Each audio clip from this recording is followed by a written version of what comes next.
Crispy and టేస్టీగా fish fry ఎలా చేసుకోవాలి, దాని మసాలా ఏంటి వీడియోలు చూద్దాం. Hi friends, welcome back to Venny Kitchen and vlogs. ముందుగా పసుపు ఉప్పు వేసి నీట్గా వాష్ చేసుకోవాలి ఫిష్. ఇందులో కారం, ఉప్పు, ధనియాల పౌడరు అండ్ మెంతులు, జీలకర్ర డ్రైగా రోస్ట్ చేసుకొని పౌడర్ చేసుకొని వేసుకోవాలి. మెంతులు ఎక్కువ వేసుకోకండి, చేదు వస్తుంది. ఈ మసాలాలు కావాలంటే డిస్క్రిప్షన్లో ఇస్తాను, చెక్ చేయండి. ముందుగా స్టవ్ పైన ఐరన్ ప్యాన్ తీసుకొని అందులో కొంచెం ఆయిల్ వేసుకొని, నేను కొంచెం ఎక్కువనే వేసుకున్నాను ఆయిల్. ఇట్లా ఒక్కొక్క ఫిష్ వేసుకోవాలి. కొంచెం తక్కువనే వేసుకోండి, ఫిష్ ఎక్కువ వేసుకుంటే ఫ్రై అవ్వడానికి ఇబ్బంది అవుతుంది.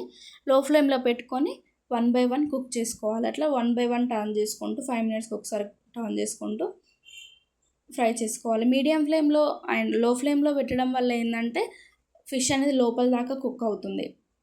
లోపల దాకా కుక్ అవ్వడం వల్ల ఆ నీసు స్మెల్ అనేది మనకు రాదు. హై ఫ్లేమ్లో పెడితే ఏంటంటే తొందరగా కుక్ అవుతుంది, బట్ లోపల అనేది ఉడకకపోవడము, నీసు స్మెల్ రావడం జరుగుతుంది. ఇట్లా 5 minutesకి ఒకసారి టర్న్ చేసుకుంటూ మీడియం టు లో ఫ్లేమ్లో పెట్టుకుంటూ ఫ్రై చేసుకోవాలి. సింపుల్ అండి. మీకు ఆయిల్ ఎక్కువ వద్దనుకుంటే కొంచెం తగ్గించండి, అలా కూడా చేసుకోవచ్చు. ఇట్లా ఒక్కొక్క టర్న్ చేసుకుంటూ తీసేసుకోవాలి. ఒక 10 minutes, కొంచెం టైం ఎక్కువనే పడుతుంది. మనకు క్రిస్పీగా కావాలంటే మీడియం ఫ్లేమ్ అండ్ లో ఫ్లేమ్లో పెట్టి ఫ్రై చేసుకోవాలి. ఇట్లా సింపుల్గా అయిపోతుంది. హెల్తీగా తినాలనిపించినప్పుడు ఫిష్ ఫ్రై ఇంట్లోనే ఈజీగా చేసుకోవచ్చు. అయిపోయిన తర్వాత ఒక్కొక్కటి తీసేసుకోవాలి. దీంట్లో పచ్చిమిర్చి, కొత్తిమీర అండ్ కరివేపాకు కూడా వేసుకుంటే టేస్ట్ అనేది ఎన్హాన్స్ అవుతుంది.